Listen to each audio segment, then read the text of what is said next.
रेशमा और मनीषा 3 बहनें हैं। उनका एक भाई भी है, मयंक। मयंक अपनी बहनों को बहुत प्यार करता है, लेकिन मयंक की पत्नी सविता इस मामले में मयंक से बिल्कुल ही अलग है। वो अपनी ननदों का जितना बुरा कर सकती है उतना बुरा करती ही रहती है और अपनी ननदों पर हुक्म भी चलाती है। करिश्मा, करिश्मा, तुमने अभी तक नाश्ता नहीं बनाया? तुम्हारे भैया को ऑफिस जाने में देर हो रही है। हाँ भाभी, बस अभी बनाती हूँ। करिश्मा, तुम ये ढीलापन छोड़ दो। कल को पराये घर जाना है। वहाँ अगर तुम इस तरह से काम करोगी तो लोग क्या कहेंगे कि माँ ने और भाभी ने कुछ सिखाया नहीं। और तुम्हारी दोनों बहनें कहाँ हैं? अब रेशमा मार्केट गई है और मनीषा सो रही है। क्या?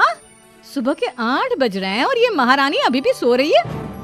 ये कहते हुए सविता अपनी सास दुर्गा देवी के पास जाती है। माँ जी, देख रही हो अपनी बेटियों के तौर तरीके? क्या हुआ बहू, सुबह सुबह क्या कर दिया मेरी बेटियों ने? अरे एक तो अभी अभी उठकर किचन में गई है, दूसरी सुबह सुबह बाहर चली गई और तीसरी अभी तक सो रही है। क्या करूं मैं इन तीनों का, मैं तो परेशान हो गई हूँ। जा जाकर उठा उससे और रेशमा से मैं बात करती हूँ। सविता सीधा मनीषा के कमरे में जाती है और उससे कहती है, महारानी जल्दी उठो, सूरज सर पर आ गया है।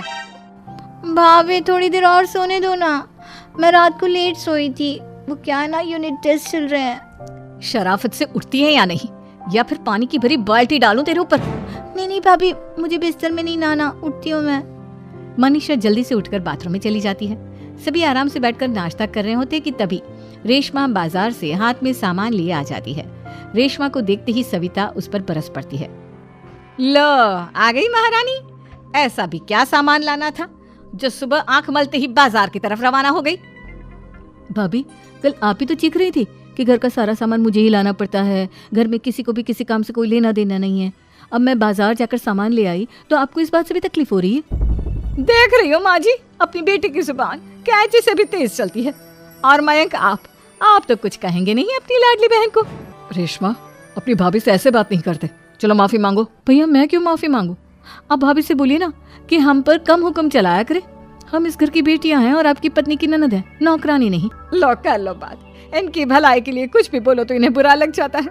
इस घर में यही इज्जत है मेरी। देख लो माँ जी, आपकी बेटी किस लहजे में मुझसे बात कर रही है।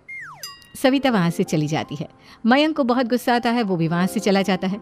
फिर करिश्मा रेशमा को समझाती है। रेशमा, तुम्हें भाभी से माफी मांग लेनी चाहिए थी ना। लेकिन दीदी, मैंने कुछ किया ही नहीं, तो मैं माफी क्यों मांगू? हाँ करिश्मा दीदी, रेशमा दीदी जैसे ही घर में आई भाभी ही उन पर चिल्ला रही थी। हाँ, मैं मानती हूँ कि गलती भाभी की थी। मैं तो इसलिए बोल रही हूँ कि भाभी ने माँ को तो पूरी तरह अपने वश में कर लिया है। वो हमारी बात सुनती ही नहीं। मयंक भैया हमारे लिए हमेशा खड़े रहते हैं, इसलिए उनकी बात का मान तो तुम्हें रखना चाहिए था ना। कोई फायदा नहीं दीदी, कुछ दिनों की बात और है, भाभी उन्हें भी हमारे खिलाफ भड़का देंगी। फिर वो भी माँ की तरह हमारी किसी बात का विश्वास नहीं करेंगे। इसी तरह सविता अपनी तीनों ननदों को किसी न किसी बात पर परेशान करती रहती थी। एक दिन मयंक अपनी तीनों बहनों के लिए गिफ्ट लाया। करिश्मा, ये तुम्हारे लिए हार का सेट। रेशमा, तुम्हारे लिए सुंदर सी ड्रेस। और मनीषा, तुम्हें किताबें पसंद है ना, तुम्हारे लिए किताबें लाया हूँ। थैंक यू भैया। थैंक यू भैया। थैंक यू भैया। करिश्मा, तुम्हारा नेकलेस कितना सुंदर है, ये भैया कहाँ से ले आए होंगे? मैंने भैया को 3 दिन पहले फोन पर ये डिजाइन दिखाया था और आज भैया ये ले आए। सविता तो अपनी ननदों के गिफ्ट्स देखकर जल गई और करिश्मा का नेकलेस तो उसे भी बहुत पसंद आया था। अपनी बहनों के लिए कितना अच्छा नेकलेस लेकर आए हैं, मुझे कभी कोई गिफ्ट नहीं दिया। मैं आज ही ये हार चुरा लूंगी। रात में सविता करिश्मा का हार चुरा लेती है और इसी तरह उसे अपनी ननदों की जो भी चीज अच्छी लगती वो उसे मांगती नहीं, बल्कि रात के अंधेरे में चुरा लेती। इसी तरह दिन बीतते गए और सविता ने मयंक के दिल में भी उसकी बहनों के लिए नफरत पैदा कर दी। एक दिन मयंक ने करिश्मा और रेशमा के लिए रिश्ता देखा और ये बात उसने घर में सबको बताई।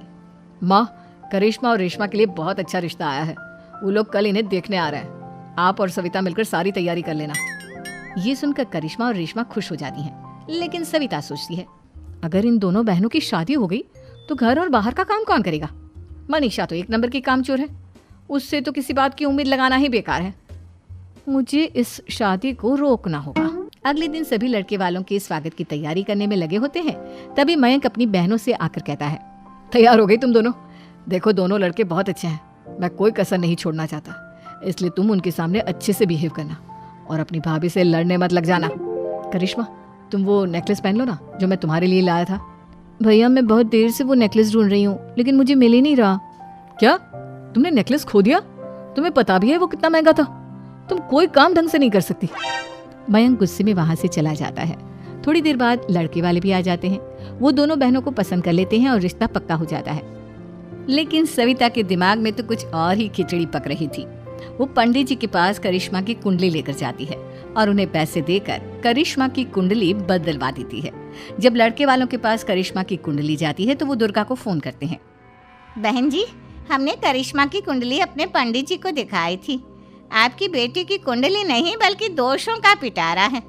देखिए, मैं और मेरे पति इन सब बातों में बहुत विश्वास करते हैं, इसलिए हम आपकी बेटी से अपने बेटे की शादी नहीं करा सकते। इस तरह करिश्मा का रिश्ता टूट जाता है और सभी घर वालों को बहुत दुख होता है। अब कविता सोचती है, चलो करिश्मा का तो रिश्ता टूट गया, अब रेशमा का भी रिश्ता तोड़ना है। क्या करूं?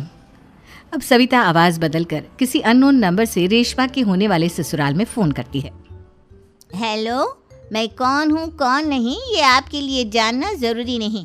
बस इतना सुन लो कि रेशमा का 2 साल से किसी के साथ अफेयर चल रहा है। बस रेशमा का रिश्ता तोड़वाने के लिए सविता का इतना कहना काफी था। अब रेशमा का भी रिश्ता टूट गया। मयंक और दुर्गा देवी ने रेशमा को खूब खरी खोटी सुनाई और उससे बार बार उस लड़के के बारे में पूछने लगी। आप दोनों मुझे क्यों परेशान कर रहे हो? अरे कोई लड़का होगा मेरी लाइफ में तो मैं बताऊंगी ना। जब कोई है ही नहीं तो कहाँ से लाऊं मैं कोई लड़का? तो तेरे होने वाले ससुराल वालों को फोन किसने किया था? माँ, मैं नहीं जानती किसने फोन किया था, मैं सच कह रही हूँ। मैं तो पहले ही कह रही थी इसकी लगाम खींच कर रखो, लेकिन मेरी सुनता ही कौन है। आप चुप रहिए भाभी, ये सब आपका ही किया धरा है।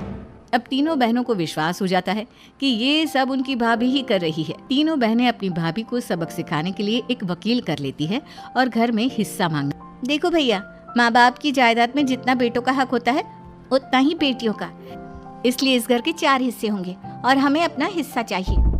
मैंने तुम्हारे लिए क्या क्या नहीं किया और तुम इस घर में हिस्सा मांग रही हो?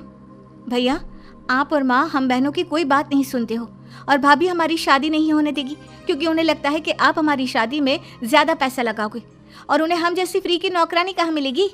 तो हम भाभी के साथ तो रह नहीं सकते, हम बहनों को अपना हिस्सा चाहिए। अरे तुम्हें शर्म आनी चाहिए अपने भाभी पर ऐसा इल्जाम लगाते हुए। वो तुम्हारे बारे में कितना सोचती है। हाँ माँ, भाभी हमारे बारे में बहुत सोचती है। दिन रात बस यही सोचती रहती है कि किस तरह से अपनी तीनों ननदों को परेशान करूं, और कभी मुझे पढ़ने भी नहीं देती।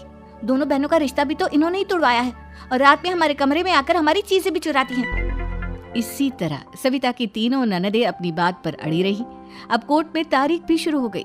जब सविता को लगा कि उसकी तीनों ननद इतनी आसानी से नहीं मानने वाली, तो उसने अपने पति और सास को सारी सच्चाई बता दी और अपनी तीनों ननद से माफी मांगी। मयंक और दुर्गा को भी अपनी गलती का एहसास हो गया। अब सविता खुद करिश्मा और रेशमा के लिए अच्छा रिश्ता ढूंढती है और उनकी शादी करवाती है।